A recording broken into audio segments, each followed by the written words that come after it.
Hello students, welcome to Shah Academics. In this video, I am going to explain you about Class 8 Part 2 Lakh Chudiyan. Bangles of Lakh was written by Kamanath.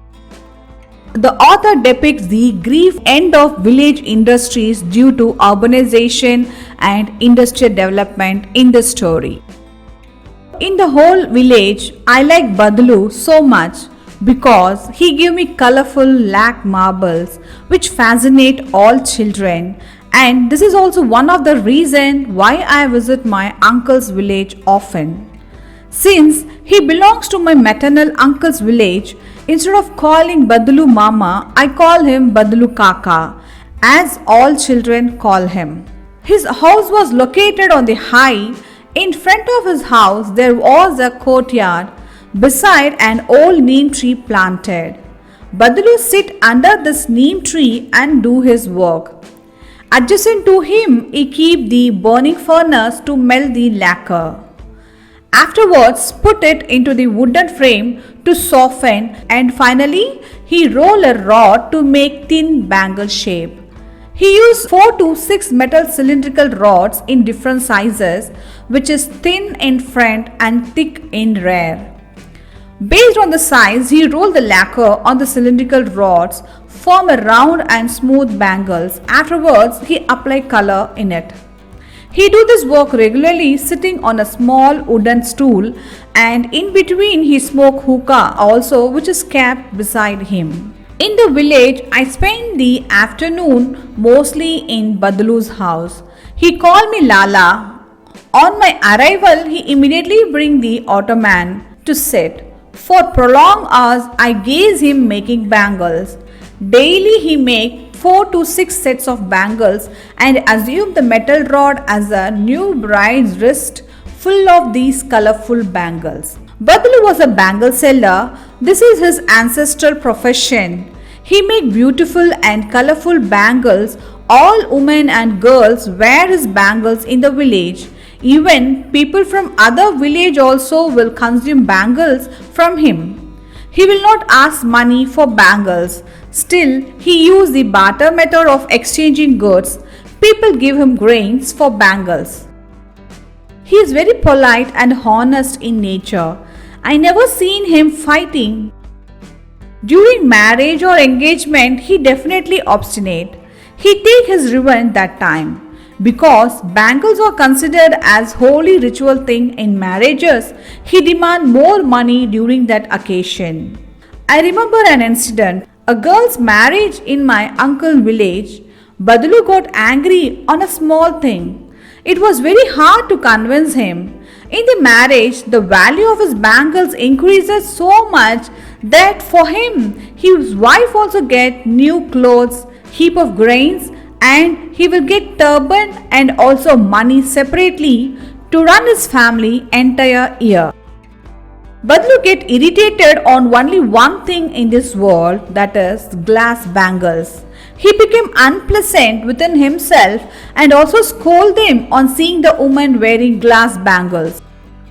He talked to me for hours. Sometimes he asked about my education, my home, and sometimes about my life in the city. I said that everyone in the city wear glass bangles. He replied, everything possible in the city. The woman hold her husband's hand, wander on the streets. Their wrists were fragile. They get sprained on wearing black bangles. Badlu also do more favors for me. He give cream of his cow's milk, and during mango harvest, I eat 2 to 4 mangoes daily from his house. Apart from this, he give me couple of Lakh marbles daily. This is one of the main reason I like him much.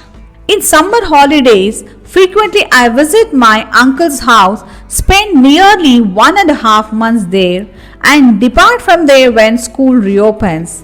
Hardly I gone there 2 to 3 times. After that, my father got transferred to a distant city. I was unable to visit my uncle's village for long term.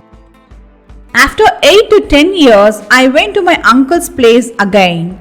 I became so big that I was no longer interested in the Lakh marbles.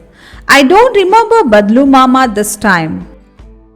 In the meantime, I noticed that all women in the village wearing glass bangles and rarely I seen them wearing lakh bangles.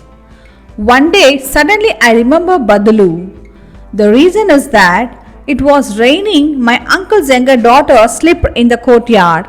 Her glass bangle broke, pricked her wrist and started bleeding. My uncle was not home that time. I had to heal her wound with the ointment bandage. This moment I reminisced Badlu and I thought would meet him.